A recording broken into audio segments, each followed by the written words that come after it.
Hello guys, welcome back to my channel. जो लोग मुझे नहीं जानते हैं, मेरा नाम रितिका चौधरी है और मैं यूट्यूब पर travel, fashion, dance related videos बनाती हूँ और फुल टाइम जॉब करती हूँ। जब मैं वृंदावन जा रही थी, तब सबकी तरह मुझे भी बहुत कन्फ्यूजन हो रहा था कि कौन कौन सी जगह जाना है मुझे वृंदावन में घूमने के लिए, जिससे कि मेरा कम दिनों में सब कुछ कवर हो जाए और कुछ मिस भी ना हो। तो वो कन्फ्यूजन आप लोगों को ना हो, इसलिए मैं ये वीडियो लेकर आई हूँ। इसमें हम देखेंगे कि आप वृंदावन में कहाँ कहाँ घूम सकते हो। तो देखो, सबसे इम्पोर्टेंट बात, वृंदावन में दिन में 12 से 4 बजे तक सारे मंदिर बंद रहते हैं। तो या तो आप सुबह सुबह जल्दी जा सकते हो या फिर शाम के टाइम जा सकते हो। तो उस हिसाब से अपना डे प्लान करना।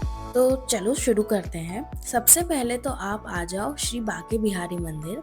यहाँ पर आप ना जितना लेट आओगे आपको उतनी भीड़ देखने को मिलेगी। यहाँ पर राधा जी और कान्हा जी की मिलित मतलब मिक्स्ड काइंड ऑफ मूर्ति देखने को मिलेगी। बहुत ही डिवाइन एक्सपीरियंस रहेगा यहाँ पर, तो ये तो डेफिनेटली मस्ट विजिट है।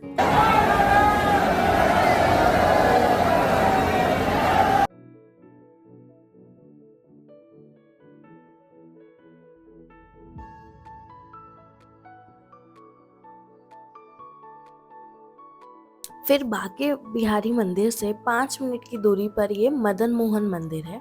ये सबसे पुराना मंदिर है।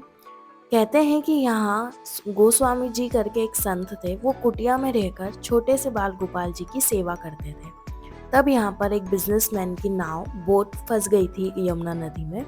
तो उस बिजनेसमैन ने यहाँ के जो बाल गोपाल जी थे उनसे प्रे की थी, तो उस बिजनेसमैन की बोट निकल गई थी। तो फिर उसने अपने बिजनेस में जो प्रॉफिट हुआ था उससे ये मंदिर कंस्ट्रक्ट करवाया था।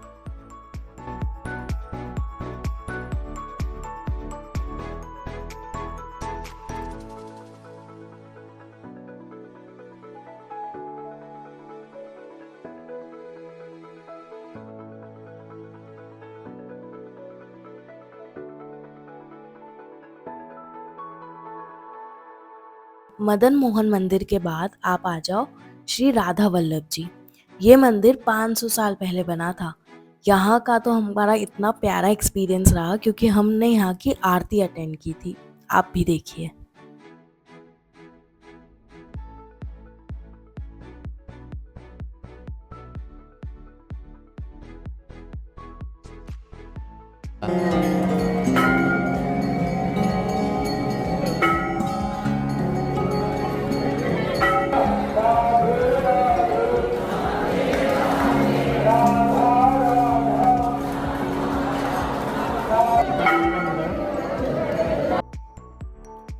यहाँ दर्शन करने के बाद आप चले जाओ गोविंद देव जी मंदिर। इस मंदिर को राजा मान सिंह ने बनवाया था।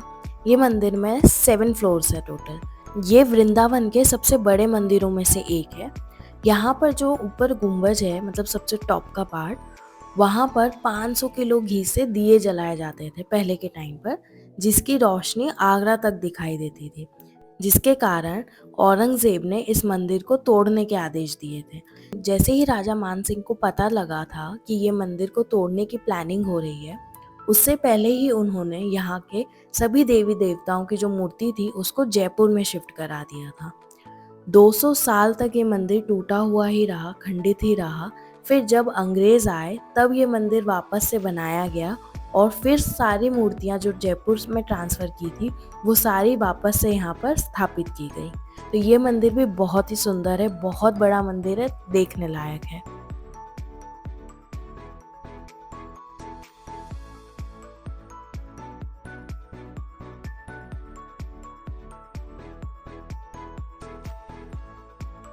फिर आप आओ निधिवन में। यहाँ तो आज भी भगवान रोज आते हैं और ये सारे पेड़ गोपियों में कन्वर्ट हो जाते हैं। यहाँ की तो कितनी ही कहानियां हैं जो आपने सुनी होगी। यहाँ पर आप सुबह की आरती के टाइम पर भी आ सकते हो। तब क्या होता है, यहाँ के जो पंडित जी हैं वो आपको सब दिखाते हैं, जिसको मंगला आरती बोलते हैं, जिसमें उन्होंने जो रात में दातून रखी थी, जो बेडशीट बिछाई थी, वो कैसी उथल पुथल हो गई है, ये सब कुछ चीज़ें वो दिखाते हैं। तो वो एक अलग ही एक्सपीरियंस है। यहाँ पर कोई भी रात में 7 बजे के बाद नहीं आ सकता है। जो लोग यहाँ पर घुसे थे उन लोगों की समाधि बना के रखी है, जिन्होंने ट्राई किया था भगवान जी को देखने का। लेकिन वो देख नहीं पाए थे। निधि वन के जस्ट पास में ही ये टेम्पल है, शाहजी टेम्पल। यहाँ भी जा सकते हो, बिल्कुल पास में ही है, जैसे आस पड़ोस का घर हो वैसा ही है, एकदम नज़दीक है। तो यहाँ पर भी आ सकते हो। इसके गर्भगृह में ना बहुत ही सुंदर कान्हा जी हैं, तो ये भी देख सकते हो आप। बस यहाँ पर एक चीज़ का ध्यान रखना कि एंट्रेंस पे ही बहुत सारे बंदर हैं, तो उनसे बचकर रहना। मैं तो शूट भी नहीं कर पा रही थी ज़्यादा, बहुत सारे बंदर रहते हैं और बहुत छीना झपटी हो जाती है।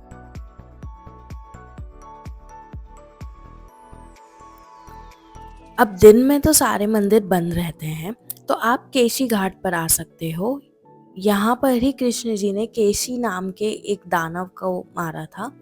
यहाँ पर ना शाम के टाइम पर यमुना जी की आरती भी होती है, तो आप उसमें भी शामिल हो सकते हो, बोटिंग कर सकते हो। तो ये आपका दिन का टाइम का यूज़ हो जाएगा। फिर आप जा सकते हो रंगनाथ जी मंदिर। ये मंदिर साउथ इंडियन स्टाइल में बनाया है। यहाँ मेन मंदिर तक पहुँचने के लिए 7 बड़े-बड़े ऐसे गेट्स होते हैं, जिनको क्रॉस करके आप मेन मंदिर तक पहुँच सकते हो। यहाँ पर बस ये है कि भगवान जी का दर्शन आपको थोड़ी दूर से करने को मिलते हैं। और यहाँ पर एक 490 किलोस सोने का एक स्तंभ बनाया गया है, और भी बहुत सारी चीज़ें जो सोने की है, तो आप वो भी देख सकते हो। और पूरे मंदिर में ऐसी नक्काशी है जो बहुत ही सुंदर लगती है। इस मंदिर को देखने के बाद बाहर जैसे ही निकलोगे आप, तो यहाँ पर एक शीश महल भी है, जो बहुत ही प्यारा लगता है, तो आप उसको भी मिस मत करना।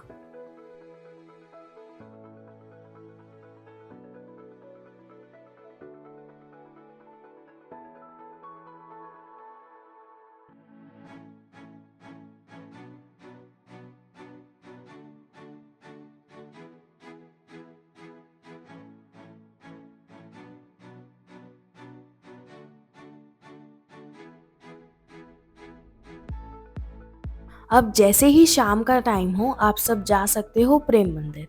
इसकी मैंने एक सेपरेट वीडियो भी बनाई है, वो भी देख लेना। उसमें मैंने बहुत अच्छे तरीके से एक्सप्लेन किया है कि प्रेम मंदिर में क्या-क्या है, क्या-क्या होता है।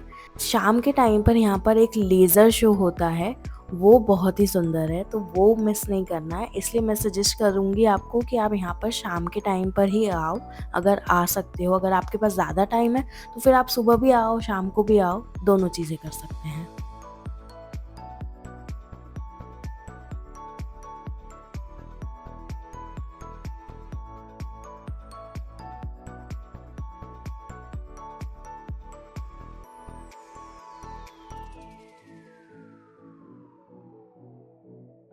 प्रेम मंदिर के बाद आप आ सकते हो गोपीश्वर महादेव मंदिर। कृष्ण जी की लीला देखने के लिए महादेव जी ने गोपी का रूप धारण किया था। ये कथा तो आपने लोगों ने सुनी ही होगी। गोपी का रूप धारण करने के बाद उन्होंने कृष्ण जी की लीलाएं देखी थी। अगर आप वृंदावन आते हो और गोपीश्वर महादेव जी के दर्शन नहीं करते हो, तो आपकी ये यात्रा कंप्लीट नहीं मानी जाती है। तो यहाँ तो आपको आना ही आना है। फिर आप आ सकते हो चंद्रोदय मंदिर। ये प्रेम मंदिर से 4 किलोमीटर दूर है। बहुत ही सुंदर मंदिर है।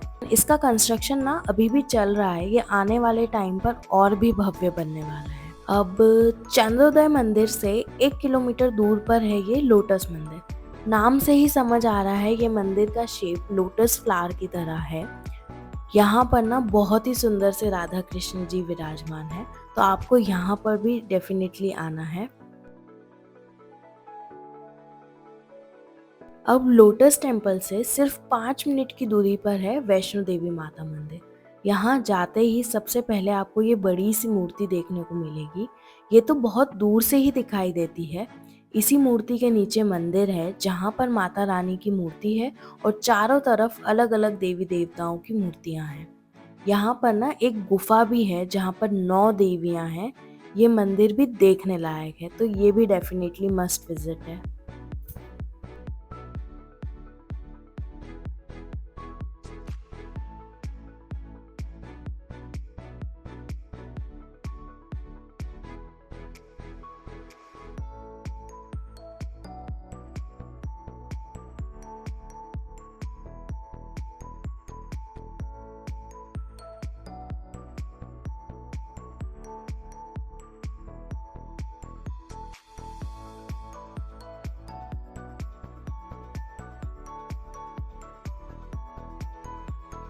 फिर आता है ये मोस्ट फेमस मंदिर, इंडिया में भी ऑलमोस्ट हर सिटी में है और वर्ल्ड में भी बहुत फेमस है, इस्कॉन मंदिर, या यहाँ पर इसको बोलते हैं अंग्रेज मंदिर।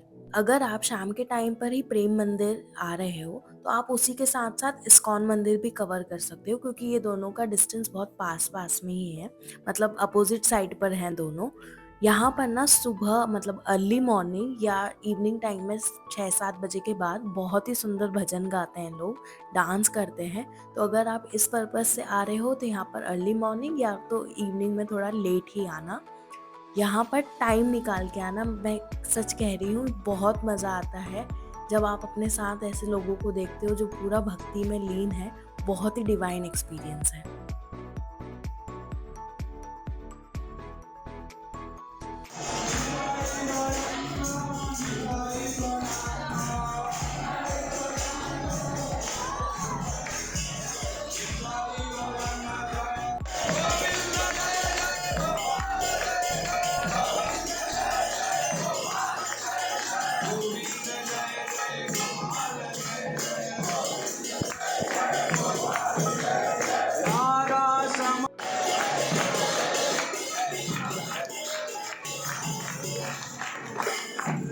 फिर आता है राधा रमन जी। यहाँ पर तो आना ही आना है, क्योंकि यहाँ दर्शन करने के बाद ही गोविंद देव मंदिर, मदन मोहन जी मंदिर का फल मिलता है। वृंदावन में कृष्ण जी की सबसे सुंदर प्रतिमा यही है, इसी मंदिर में है। कहते हैं कि यहाँ पर भगवान अपना रूप बदलते रहते हैं, तो ये मंदिर भी डेफिनेटली मस्ट विजिट है। फिर आना आप पागल बाबा जी मंदिर। नाम सुन के अजीब लगा ना, लेकिन स्टोरी बहुत ही यूनिक है। यहाँ पर ना एक भक्त हुआ करते थे, वो दिन भर काली माता की इतनी भक्ति करते थे कि लोगों ने उनका नाम ही पागल बाबा रख दिया था। तो उनके नाम पर ये मंदिर बनवाया है। ये मंदिर में टोटल 9 फ्लोर्स है, मतलब ऊपर तक आप जा सकते हो। हर फ्लोर पर अलग अलग भगवान विराजमान है। बहुत ही सुंदर सुंदर झांकियाँ हैं, तो डेफिनेटली ये भी बहुत ही सुंदर मंदिर है। ये था वीडियो वृंदावन में कहाँ कहाँ घूम सकते हो आप उसका। इसके बाद भी अगर आपको कुछ भी प्रॉब्लम आती है तो आप मुझे कमेंट कर सकते हो या तो इंस्टाग्राम पे मैसेज कर सकते हो। I will definitely try to help you. अगर मेरा वीडियो अच्छा लगा हो तो please like, comment, share and subscribe. मिलते हैं नेक्स्ट वीडियो में। Thanks for watching. Bye bye.